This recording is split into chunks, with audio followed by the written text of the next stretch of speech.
बहुत समय पहले हिमालय की तलहटी में स्थित एक छोटा सा राज्य था जिसका नाम धर्मपुर था। धर्मपुर का राजा धर्मवीर अपने नाम के अनुरूप धर्म, न्याय और सत्य का पालन करने वाला व्यक्ति था।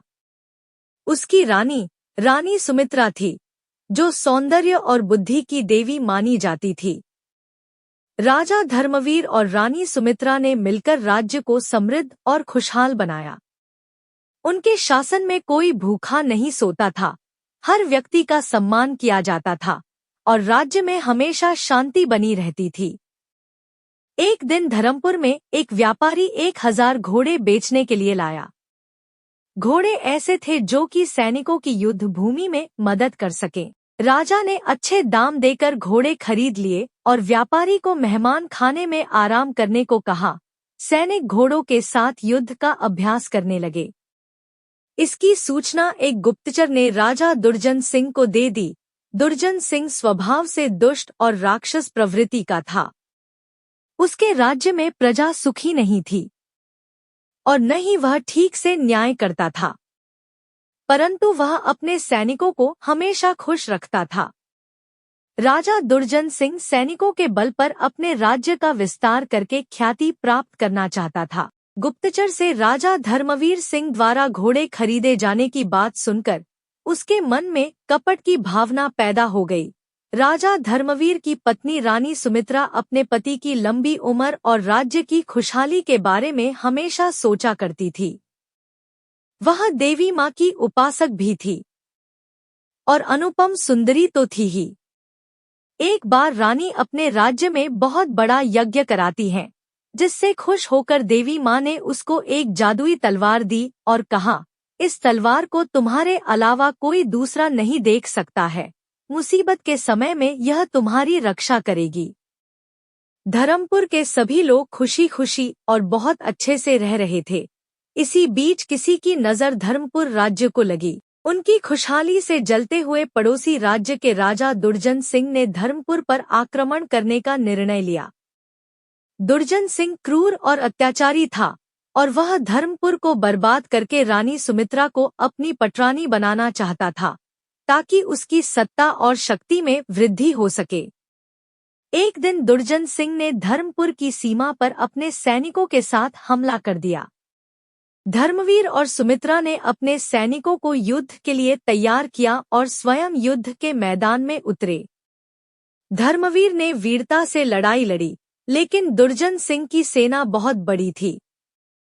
युद्ध की विभीषिका में धर्मपुर के सैनिकों ने अद्भुत वीरता दिखाई, लेकिन वे दुर्जन सिंह की सेना के आगे टिक नहीं पाए। जब दुर्जन सिंह ने रानी सुमित्रा को बंदी बनाने की धमकी दी, तब राजा धर्मवीर ने एक साहसी निर्णय लिया। उन्होंने दुर्जन सिंह के सामने आत्मसमर्पण कर दिया, लेकिन शर्त रखी कि वह उनकी रानी को कोई नुकसान नहीं पहुंचाएगा और राज्य के निर्दोष लोगों को क्षमा करेगा। दुर्जन सिंह ने अपनी क्रूर हंसी के साथ यह शर्त मान ली, लेकिन उसकी योजना कुछ और थी।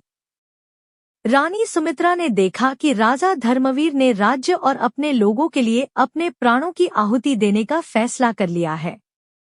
उन्होंने अपने पति को इस बलिदान के लिए रोका, लेकिन राजा धर्मवीर ने कहा, धर्म और सत्य की रक्षा के लिए हमें अपने प्राणों की आहुति देने से भी पीछे नहीं हटना चाहिए। रानी सुमित्रा ने भी अपनी प्रजा के प्रति अपने कर्तव्य को समझा और अपने पति का साथ देने का निर्णय लिया। दुर्जन सिंह ने जब राजा धर्मवीर को मारने की कोशिश की, तभी रानी सुमित्रा ने दुर्जन सिंह को ललकारा और उस युद्ध करने के लिए कहा। रानी सुमित्रा की बात सुनकर दुर्जन सिंह बहुत खुश हो गया और युद्ध भूमि में ही ठहाके लगाने लगा।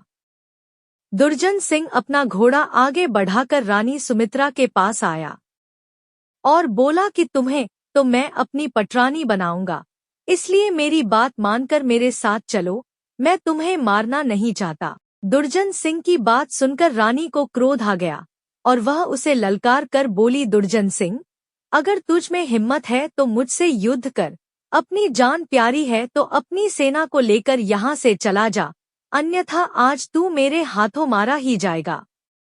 दुर्जन सिंह रानी का उपहास करने लगा और बोला, पहले मैं तुम्हारे राजा का ही अंत किए देता हूँ, फिर तुम्हें अपने साथ लिए चलता हूँ। फिर रानी सुमित्रा ने देवी माँ को याद करते हुए अपनी जादुई तलवार मंगाई और जादुई तलवार से दुर्जन सिंह का अंत कर दिया। दुर्जन सिंह की मृत्यु के बाद दुर्जन सिंह की सेना ने डर के मारे आत्मसमर्पण कर दिया। धर्मपुर फिर से शांति और समृद्धि के पथ पर लौट आया। राजा धर्मवीर और रानी सुमित्रा ने अपने राज्य को पहले से भी अधिक मजबूत और सुरक्षित बनाया।